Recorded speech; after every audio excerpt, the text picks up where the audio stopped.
নমস্কাৰ বন্ধু বান্ধৱীসকল, নতুন প্ৰভাত ইউটিউব চেনেলৰ পুনৰবাৰ নতুন এটা ভিডিঅ'লৈ আপোনালোক সকলোকে স্বাগতম জনাইছোঁ। খণ্ডটোত আমি আলোচনা কৰিম এডিআৰই গ্ৰেড 4ৰ বাবে উপযোগী বুলি ভবা 50টা অতি গুৰুত্বপূৰ্ণ প্ৰশ্ন।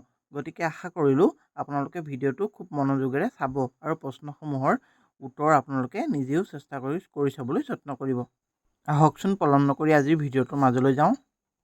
আজিৰ প্ৰথম প্ৰশ্নটো হ'ল, শেহতীয়াকৈ 2024 বৰ্ষৰ দাদা চাহেব ফাল্কে বঁটা কোনজন অভিনেতাই লাভ কৰিছে? আৰু এই প্ৰশ্নটোৰ শুদ্ধটো হ'ল অপশ্যন গ মিথুন চক্ৰৱৰ্তী। আজিৰ দ্বিতীয় প্ৰশ্নটো হৈছে, বিচুদিমা বা বুচুদিমা কোনে পালন কৰে? আৰু এই প্ৰশ্নটোৰ শুদ্ধটো হ'ল অপশ্যন গ ডিমাছাসকলে।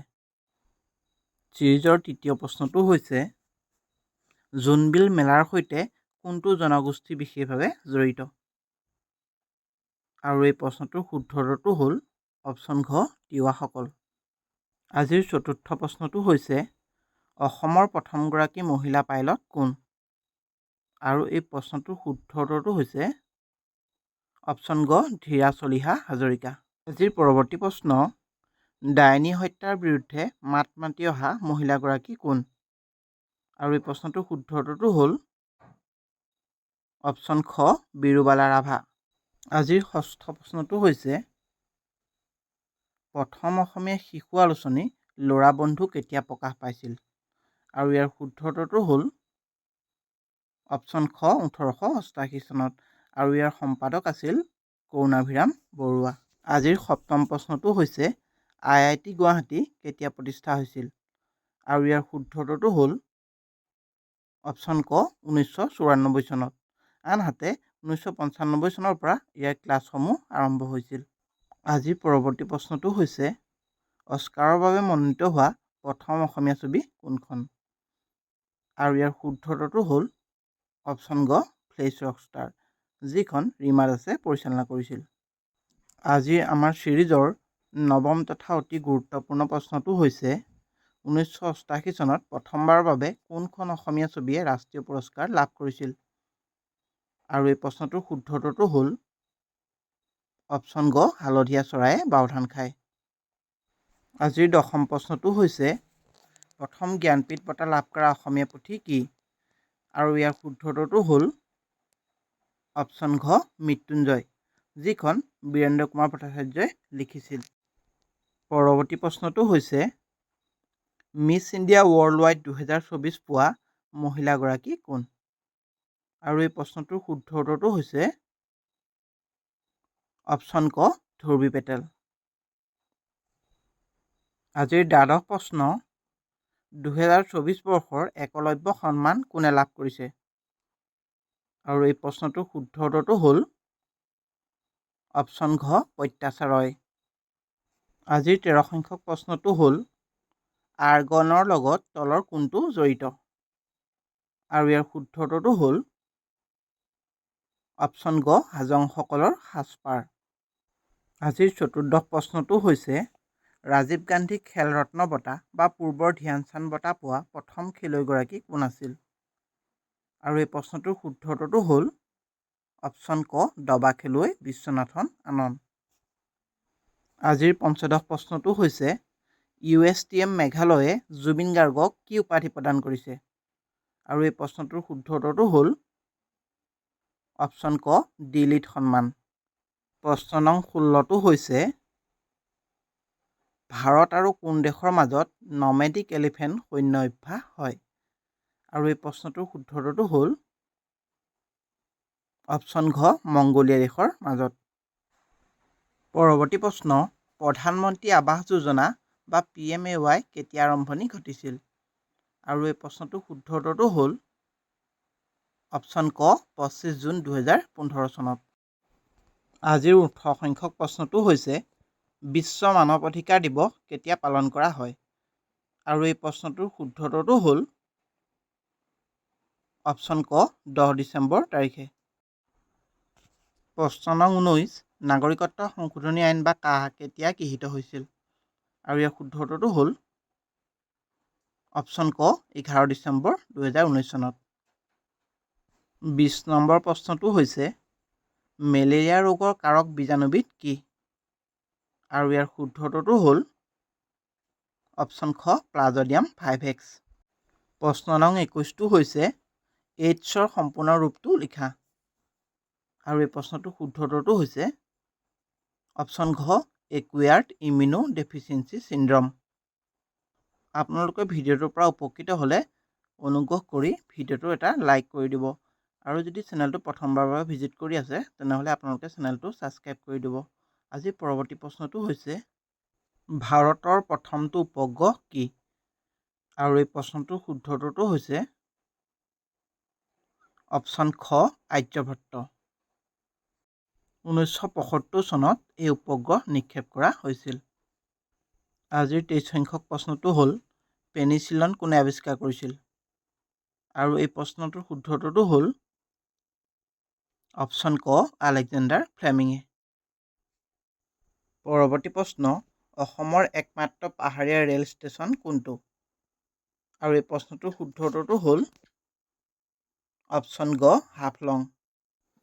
আজিৰ 25 সংখ্যক প্ৰশ্ন আপোন বাহন আঁচনি কোনখন চৰকাৰে গ্ৰহণ কৰিছে? আৰু এই প্ৰশ্নটোৰ শুদ্ধটোতো হ'ল অপশ্যন খ অসম চৰকাৰে। পৰৱৰ্তী প্ৰশ্নটো হ'ল অসমত NRCৰ ভিত্তিবৰ্ষ কোনটো? আৰু এই প্ৰশ্নটোৰ শুদ্ধটোতো হ'ল অপশ্যন খ 24 মাৰ্চ 1971 চন।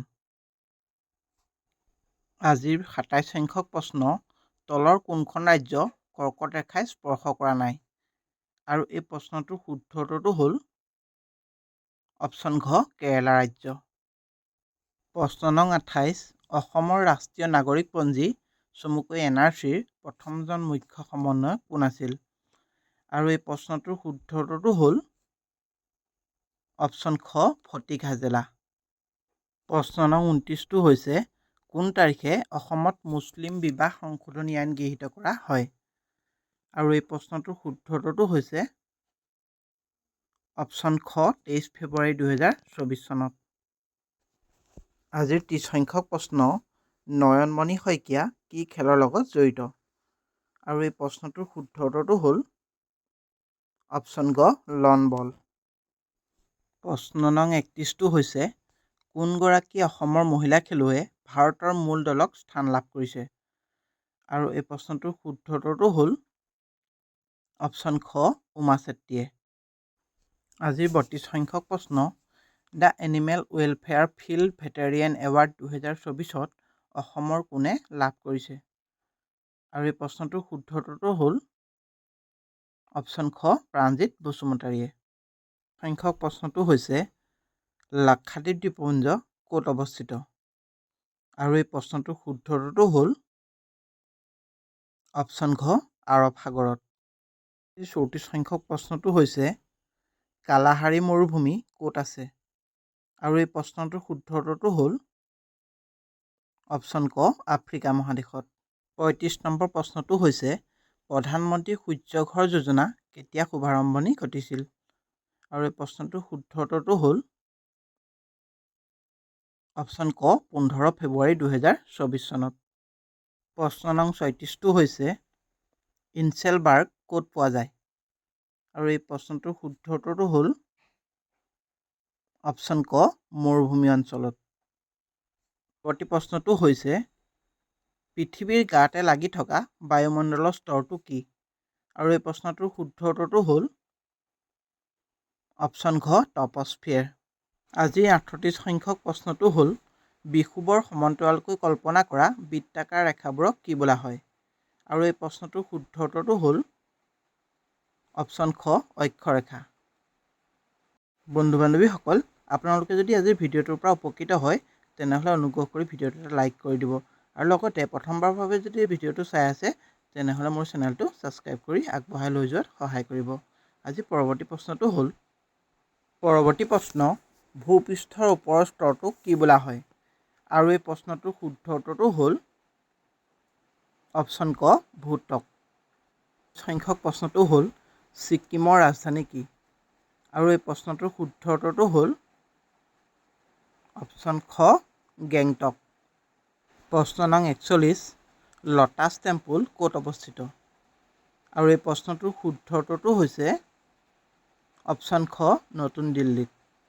আজিৰ প্ৰশ্ন নং 42টো হৈছে ভাৰতৰ একেবাৰে পূবত অৱস্থিত ঠাইখন কি?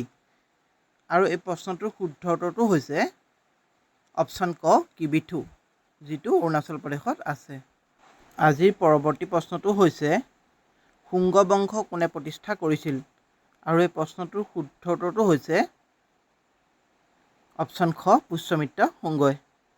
আজিৰ প্ৰশ্ন নং 44টো হৈছে বৃহৎ কথা নামৰ প্ৰাচীন গ্ৰন্থখন কি ভাষাত লিখা হৈছিল? আৰু এই প্ৰশ্নটোৰ শুদ্ধ উত্তৰটো হ'ল অপশ্যন গ প্ৰাকৃত ভাষাত। আজিৰ 45 সংখ্যক প্ৰশ্নটো হ'ল ইণ্ডো গ্ৰীকসকলে কি শিল্পকলাৰ পৃষ্ঠপোষক আছিল? আৰু এই প্ৰশ্নটোৰ শুদ্ধ উত্তৰটো হ'ল অপশ্যন ক গান্ধাৰ শিল্পকলাৰ। প্ৰশ্ন নং 46 চৰক সংগীতা কিহৰ সৈতে জড়িত? আৰু এই প্ৰশ্নটোৰ শুদ্ধ উত্তৰটো হৈছে অপশ্যন ক চিকিৎসা শাস্ত্ৰৰ সৈতে জড়িত। প্ৰশ্ন নং 47টো হৈছে গুপ্তাব্দ চনৰ কোনে প্ৰচলন কৰিছিল? আৰু এই প্ৰশ্নটোৰ শুদ্ধ উত্তৰটো হ'ল অপশ্যন খ প্ৰথম চন্দ্ৰগুপ্তই। প্ৰশ্ন নং 48টো হৈছে অজন্তা চিত্ৰকলা কোনটো যুগৰ? আৰু এই প্ৰশ্নটোৰ শুদ্ধ উত্তৰটো হ'ল অপশ্যন খ গুপ্ত যুগৰ। প্ৰশ্ন নং 49টো হৈছে কাদম্বৰী পুথিখনৰ লিখক কোন আছিল? আৰু এই প্ৰশ্নটোৰ শুদ্ধ উত্তৰটো হৈছে অপশ্যন খ বাণভট্ট। আজিৰ ছিৰিজৰ 50 সংখ্যক তথা শেষৰটো প্ৰশ্ন হ'ল হিউৱেন চাং কোনজন কামৰূপ ৰজাৰ দিনত বা ৰাজত্ব কালত অসমলৈ আহিছিল? আৰু এই প্ৰশ্নটোৰ উত্তৰটো আপোনালোকে কমেণ্ট বক্সত দিব বুলি আশা কৰিলোঁ। বন্ধু বান্ধৱীসকল, আজিৰ ভিডিঅ'টোৰ পৰা আপোনালোক যদি উপকৃত হ'ল তেনেহ'লে ভিডিঅ'টো এটা লাইক কৰি দিব। লগতে আপোনালোকে যদি প্ৰথমবাৰৰ বাবে চেনেলটো চাই আছে তেতিয়াহ'লে চেনেলটো এটা ছাবস্ক্ৰাইব কৰি দিব। আশা কৰিছোঁ ভিডিঅ'টোৰ পৰা আপোনালোক উপকৃত হ'ব আৰু ভিডিঅ'টোৰ প্ৰশ্নসমূহত আপোনালোকে কিমান নম্বৰ লাভ কৰিবলৈ সক্ষম হ'ল সেই বিষয়েও কমেণ্ট বক্সত জনাবলৈ নাপাহৰিব। আজিলৈ ইমানেই, ধন্যবাদ।